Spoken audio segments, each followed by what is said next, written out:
اب یہاں پر سوال یہ ذہن میں آتا ہے کہ اللہ تبارک و تعالی جہاں پر بھی چاہے بندے کی توبہ کو قبول فرما سکتا ہے۔ بندہ یہاں پر موجود رہ کر اللہ پاک کی بارگاہ میں توبہ کرے تو اللہ پاک اسے بھی قبول فرمانے پر قادر ہے۔ بندہ کسی اور جگہ پر جا کر توبہ کرے تو اللہ پاک اسے بھی سنتا ہے، قبول فرماتا ہے۔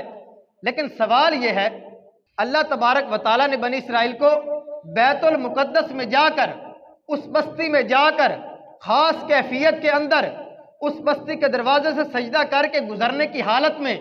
اور وہاں جا کر اللہ تبارک و تعالیٰ کی بارگاہ سے بخشش طلب کرنے کی صورت میں ان کی توبہ قبول کرنے کو مشروط کیوں کر دیا؟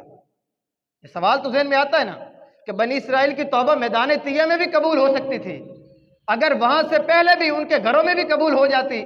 لیکن اللہ تبارک و تعالیٰ نے یہ شرط کیوں لگائی کہ بیت المقدس میں جاؤ، وہاں جا کر میری بارگاہ میں توبہ کرو، اور اس دروازے میں خاص کیفیت کے اندر سجدہ کرتے ہوئے بخشش طلب کرتے ہوئے داخل ہونا، تب میں تمہاری توبہ قبول کروں گا؟ اس کی وجہ کیا تھی؟ اس کی وجہ قرآن پاک کی دوسری آیت میں بیان کی گئی ہے۔ فرمایا المسجد الاقصی الذی بارکنا حولہ، فرمایا مسجد اقصی وہ ہے جس کے ارد گرد ہم نے برکت رکھی ہے۔ مسجد اقصی کے ارد گرد برکت کیا ہے؟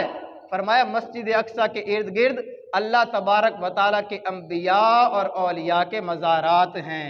تو بنی اسرائیل سے کہا گیا کہ توبہ تمہاری یہاں بھی قبول ہو سکتی ہے، لیکن تم گناہگار ہو،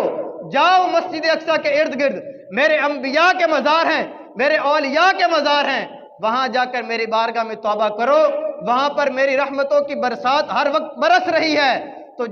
وہاں جا کر تم توبہ کرو گے تو اللہ تبارک و تعالیٰ ان کے صدقے سے تمہیں معاف فرما دے گا۔ غور کریں کہ اللہ تبارک و تعالیٰ اپنے انبیاء کے صدقے، اولیاء اکرام کے صدقے، ان کے مزارات کے صدقے گناہگاروں کی توبہ کو قبول فرماتا ہے، وگرنہ بنی اسرائیل کی توبہ میدان طیہ کے اندر اللہ پاک قبول کرنے پر قادر تھا، لیکن یہ ساری شرائط اسی لیے رکھی گئیں کہ جاؤ اللہ پاک کے نیک بندوں کی عظمت تمہیں پتہ چلے، اور جو رحمت ان کے اوپر برس رہی ہے اس کا چھینٹا تمہارے اوپر بھی پڑ جائے گا، اللہ پاک تمہارے گناہوں کو معاف فرما دے گا۔ تو اس لیے آج لوگ سوال کرتے ہیں نا، آپ مزارات پر جاتے ہیں، آپ کو وہاں پر کیا حاصل ہوتا ہے، کیا ملتا ہے؟ حدیث قدسی میں ہے، نبی کریم صلی اللہ علیہ وسلم ارشاد فرماتے ہیں کہ اللہ پاک ارشاد فرماتا ہے کہ میرا ولی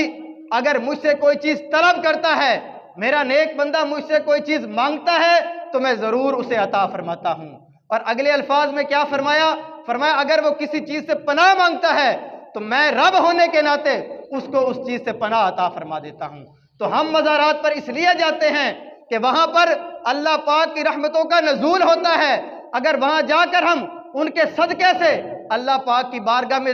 جو ہے وہ دعا کریں، ان کے صدقے سے اپنے گناہوں کی بخشش مانگیں، اللہ تبارک و تعالیٰ ان کے صدقے سے گناہوں کو معاف فرما دیتا ہے اور نیکیوں کا جذبہ بندے کے دل میں موجزن فرما دیتا ہے۔